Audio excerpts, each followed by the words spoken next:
喺耶穌所講嘅天國裏邊，係需要我哋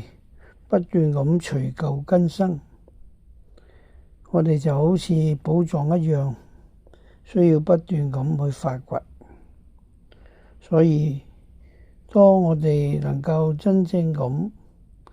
喺我哋嘅生活之中，明白了解耶穌佢嘅生同死，為我哋帶嚟佢嘅救恩，我哋就需要不斷咁喺我哋一切嘅生活，我哋所面對嘅一切嘅事，都要喺佢嘅過程，喺佢嘅結束，能夠好好咁去珍惜同埋把握。